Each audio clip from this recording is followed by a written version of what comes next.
Good morning. যদিও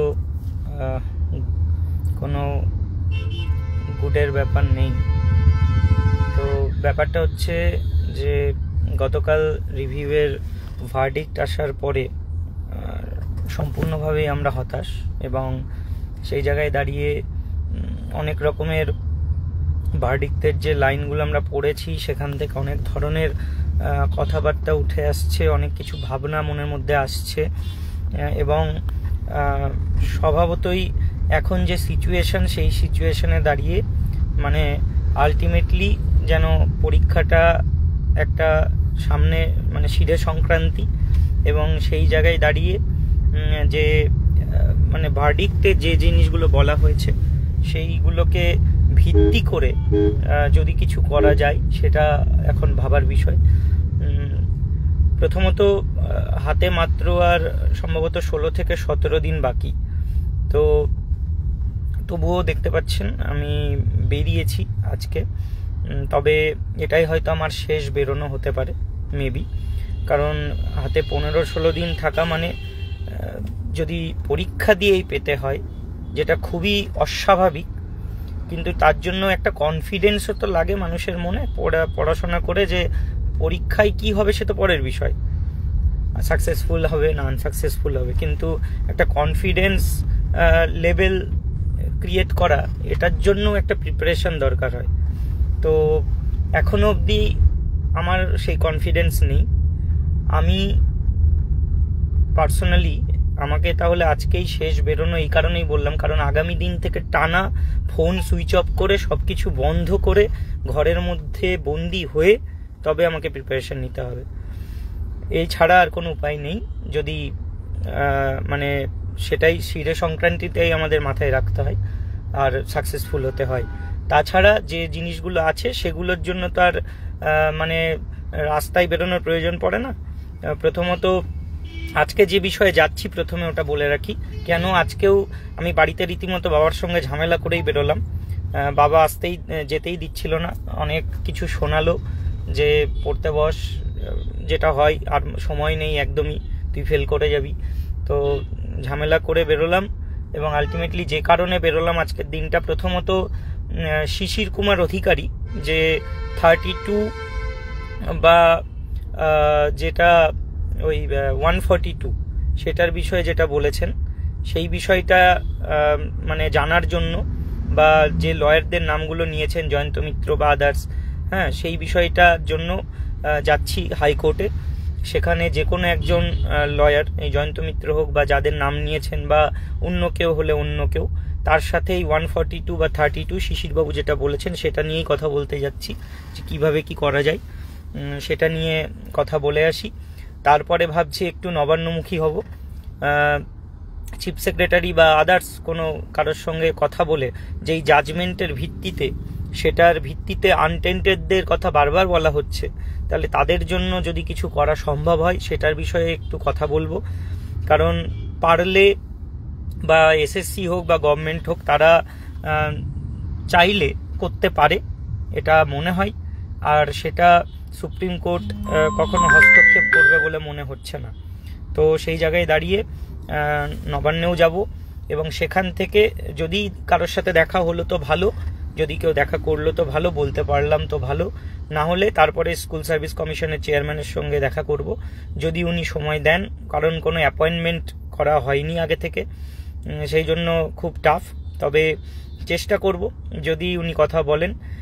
যে কথাগুলো আমার পার্সোনালি মনে হয় যে কয়েকটা জিনিস বলবো, সেটা হচ্ছে যে গ্রেটেস্ট এক্সটেন্টে সুপ্রিম কোর্টে লেখা আছে যে গ্রেটেস্ট এক্সটেন্টে সুপ্রিম কোর্ট নাকি চেষ্টা করেছে আনটেন্টেডদের প্রোটেক্ট করার জন্য। এবার কি করেছে আমার তো জানা নেই, যে কি এমন করলো, শুধুমাত্র এজ রিল্যাক্সেশন দিল আর একটা ফ্রেশ সিলেকশনে বসতে বললো, এটা এমন কি সুপ্রিম কোর্ট মনে করছে যে গ্রেটেস্ট এক্সটেন্টে প্রোটেক্ট করলো? এটাই যদি গ্রেটেস্ট এক্সটেন্টে প্রোটেকশন হয় কি আর বলবো, কিন্তু আনটেন্টেডদের যে গ্রেটেস্ট এক্সটেন্টে প্রোটেকশন দেওয়া যেতে পারে এটা তো বোঝা যাচ্ছে, এবং আনটেন্টেডদের যন্ত্রণাটা উনি স্বীকার করছেন, যে চাকরিটা চলে গেল, তার যে লাইফে এত বড় প্রভাব পড়ছে, তার দায় যে কর্তৃপক্ষে, সেটা বলছেন। তো সেই জায়গায় দাঁড়িয়ে চেয়ারম্যানকে বা গভর্নমেন্টকে এটাই বলার যে গ্রেটেস্ট এক্সটেন্টে কতটা কি করা যেতে পারে আনটেন্টেডদের জন্য, সেটা এখনো ভাবার সময় বা অবকাশ হয়তো রয়েছে। তো সেই জায়গায় দেখা যাক কিছু বলা যায় বা বলার সুযোগ পাওয়া যায় নাকি।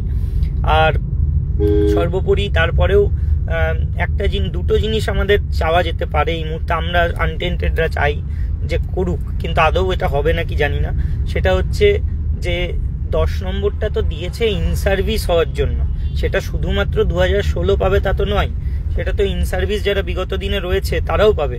তাহলে স্পেশাল বেনিফিট আমাদের কি হলো? তাহলে গ্রেস মার্কস নেই, সিট রিজার্ভেশন নেই, কোনো কিছুই নেই। তাহলে সেইগুলোর জন্য যদি বলা যায়, আর তারপরে এই পরীক্ষাটা আর মাত্র 15-16 দিন বাকি, যেটা আমার কাছেও খুব ভয়ঙ্কর। কারণ এতে যদি সাকসেসফুল হওয়ার জন্য যথারীতি মানে কনফিডেন্সটুকুও আনতে হয় পরীক্ষা দেওয়ার আগে, তার জন্য এই 15 দিন পড়তে গেলে টানা 15-20 ঘন্টা করে পড়তে হবে। তো সেটাও মানসিকভাবে সম্ভব এখন হচ্ছে না। তো সেই জায়গায় দাঁড়িয়ে তাতেও হবে নাকি কেউ বলতে পারে না। তো সেই জায়গায় দাঁড়িয়ে পরীক্ষাটা যাতে ডিলে করা যায়, বা ডেটটাকে যদি পুজোর পরে দেওয়া যায়, বা সময় একটু চাওয়া যায় বা করে, তাহলে এই দুটো জিনিস আমরা করতে চাইতে পারি। আমরা নিশ্চয়ই বলবো। আমি যাচ্ছি ক্যালকাটা হাইকোর্টে, প্রথমে যাই শিশিরবাবুর ওই বিষয়টা নিয়ে 32-142 নিয়ে একটু কথা বলি, দেখি কি বলেন। তারপরে নবান্ন গিয়ে যদি দেখা করেন সেই চেষ্টা করি। তারপরে স্কুল সার্ভিস কমিশন, জানি না আদৌ কতটা বাস্তবায়িত হবে বা কি হবে। যারা কলকাতার কাছাকাছি রয়েছে তারা কিছুজন অন্তত এসো, ঠিক আছে? যারা কলকাতার কাছাকাছি রয়েছে, আমি বিভিন্ন গ্রুপগুলোতে বলেছি এই পোস্ট করে যে আমি যাচ্ছি এই বিষয়গুলো নিয়ে, কেউ যদি কাছাকাছি থেকো তাহলে এসো। তো তোমাদেরও বলছি, যদি কেউ কাছাকাছি থেকে থাকো, এখন বেলঘরিয়ার কাছাকাছি রয়েছি, কলকাতা হাইকোর্টে যাব, তারপরে নবান্নমুখী, তারপরে এসএসসি। দেখা করতেও পারে নাও পারে, কিন্তু একসাথে অন্তত 5-10 জন থাকলে তো ভালোই হয়, হ্যাঁ, বা তারও বেশি হলে অসুবিধা নেই। তো যদি যারা কাছাকাছি রয়েছে আসতে পারো, তাহলে কন্ট্যাক্ট করে এসো, ঠিক আছে? আর এই বিষয়গুলোই তুলে ধরা হোক। বাকি দেখো, MA ফাইল হয়েছে, MA ফাইলটা খুব তাড়াতাড়ি মেনশন করানো হবে, হয়তো আগামীকাল বা পরশুর মধ্যে মেনশন করানো হবে যে কবে করা যায়। SLPটা উঠতে চলেছে, সেটা আজকে বা কালকে হয়তো লিস্টিংও হয়ে যেতে পারে, ডেট দিয়ে দেবে, এই উইকেও হতে পারে অথবা আগামী উইকের ফার্স্ট। তো SLPটাও উঠছে, MAটাও হয়েছে, সেটারও চাওয়া মানে বলা হবে যা যা আমাদের চাওয়ার। এখন বিষয়টা হচ্ছে যে এগুলো তো হচ্ছে, কিন্তু পরীক্ষাটা তো আর 15 দিন। তো সেই জায়গায় দাঁড়িয়ে একমাত্র স্কুল সার্ভিস কমিশন বা গভর্নমেন্ট তারা কি চাইছে বা তারা কি কি করতে পারে সেটা নিয়ে আমাদের বলাটা দরকার। এবং সেই জন্যই মানে আমি আজকে বেরোলাম হঠাৎ করেই, যে হাতে আর সময় নেই, কারণ এরপরে সবাই তো কিছু না কিছু হলেও পড়ছে, আমাকেও পড়তে হবে, এটা স্বাভাবিক।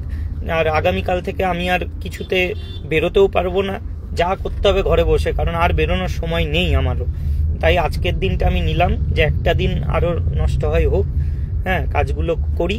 বাকি কাল থেকে আমিও ফুল দমে একদম প্রিপেয়ার্ড হব, কারণ যদি শিরে সংক্রান্তিটাই একদম শেষ কথা হয়, হ্যাঁ, এবং তার জন্য বেনিফিট বা রিজার্ভেশন বা এক্সামটা ডিলে করা, সেইটার বিষয়ে কি কি করা যায়।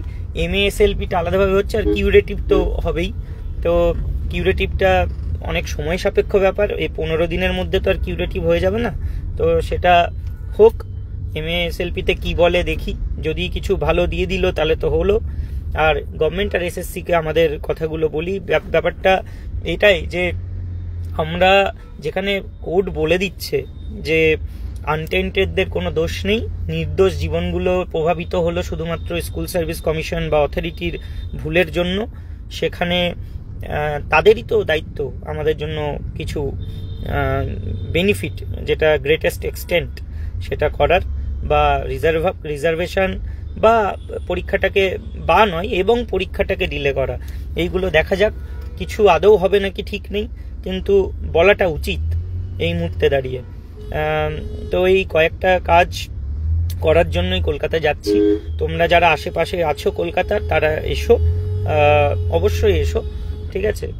কিছুজন থাকলে খুব ভালো হয়, দেখা যাক। আর এখন এই মুহূর্তে আর কিছু বলার অবস্থায় নেই। সেই জায়গায় মানে আমি খুবই বিধ্বস্ত, আমি এমনি খুব বিধ্বস্ত, হতাশ, এবং যতটা আজকের দিনটা আমি করতে পারি করি।